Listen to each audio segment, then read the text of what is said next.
काँग्रेस आमदार भाजपचा आपण त्यांच्याशी या ठिकाणी बातचीत करणार आहोत. टीईटी पेपर फुटी प्रकरणी विधान परिषदेमध्ये मुद्दा मांडण्यात आला, मात्र आता परिषदेमध्ये याच मुद्द्यावरून गदारोळ झाला आणि सभात्याग विरोधकांनी केलेलं त्यांच्याशी आपण बातचीत करणार आहोत. ते सभात्याग नाही केला, आम्ही सभागृह बंद पाडलं. सभात्याग आणि सभागृह बंद पाडणं फरक आहे.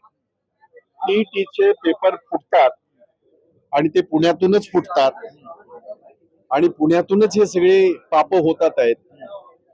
मी स्पष्टपणे सांगितलं की नीटची परीक्षा असू द्या, पुण्यातूनच पेपर फुटले गेले देशभर. टीईटीची परीक्षा असू द्या, पुण्यातूनच पेपर फुटले गेले अख्ख्या देशभर, बिहारपर्यंत पेपर फुटले.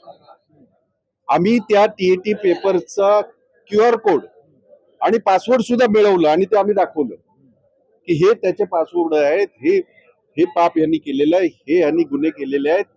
याची चर्चा होणं गरजेचं आहे, परंतु आमची चर्चा नाकारल्यामुळे आम्ही सभागृह बंद पाडलं आणि आम्ही आग्रही आहोत की या बाबतीमध्ये चर्चा होणं गरजेचं आहे. विद्यार्थ्यांच्या आयुष्याशी तर खेळतच होते. 22-23 लाख विद्यार्थ्यांचं भवितव्य अंधारामध्ये होतच होतं.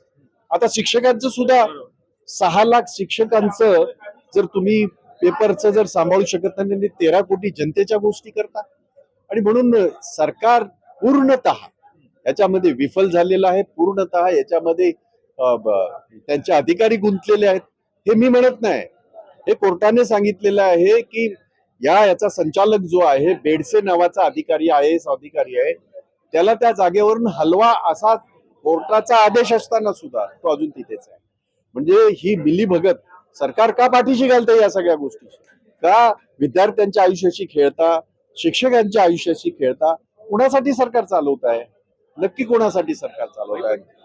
ज्या प्रकारे नीटचा पेपर फुटला, त्यानंतर टीईटी पेपर फुटतो, यामध्ये सिस्टीम सुद्धा बसवण्यात आली आहे. तुम्ही सिस्टीम मधून पण साधारणतः प्रश्नचिन्ह उपस्थित केले, काय सांगता? मी तुम्हाला सांगितलं ना, सिस्टम जेव्हा तुम्ही आम्हाला सांगता सभागृहामध्ये, परवा उच्च शिक्षण मंत्री दादा चंद्रकांत दादा आणि ती कारवाई झाली. आम्ही प्रश्न विचारल्यावर त्या माणसावर कारवाई झाली. त्याला त्या गुन्ह्यामध्ये तो एक त्याला आरोपी म्हणून त्याला हे करण्यात आलं, त्या गुन्ह्यामध्ये घेण्यात आलं. आजही आम्ही तेच म्हणालो, तुम्ही जी सिस्टम सांगतायत तरी आमच्याकडे QR कोड आले ना. त्या पेपराचे QR कोड, तुम्ही QR कोड देता आणि त्याच्यावर नाकवर करून सांगता. त्या QR कोडचा जो पासवर्ड आहे तोही आम्ही सांगितला. ह्याच्यापेक्षा वाईट काय असू शकतं? तुम्ही स्ट्रॉंग रूम सांगता, तुम्ही तिकडे कॅमेरे लावलेत सांगता, तिथे मोबाईल अलाउड नाही सांगता. मग हे सगळं बाहेर कसं काय आलं? त्यामुळे तिथला जो अधिकारी आहे बेडसे नावाचा, जो इतका भ्रष्टाचारी आहे आणि तो अजूनही तिथंच आहे, याबद्दल आम्ही जेव्हा चर्चा होऊ द्या म्हटलं सभागृहामध्ये, आणि खरं बाहेर येऊ द्या, कारण हा प्रश्न फक्त महाराष्ट्रापुरता मर्यादित नाही, देशभर मर्यादित. ह्याचे पडसाद किंवा ह्याची पाळंमुळं बिहारपर्यंत पोहोचलेली आहे. परंतु सरकार ह्याच्यातनं पळ काढतंय, सरकार ह्याच्यापासून आपलं तोंड लपवतंय. म्हणून आम्ही याच्या विरोधामध्ये आंदोलन केलं वरच्या सभागृहामध्ये, सभागृह बंद पाडलं. पण या सगळ्यामध्ये शेवटचा प्रश्न, या सगळ्याला जबाबदार कोण आहे? कारण का मुलं विद्यार्थी अभ्यास करतात आणि ऐनवेळी कळतं की पेपर रद्द झालाय. याला सरकारच जबाबदार.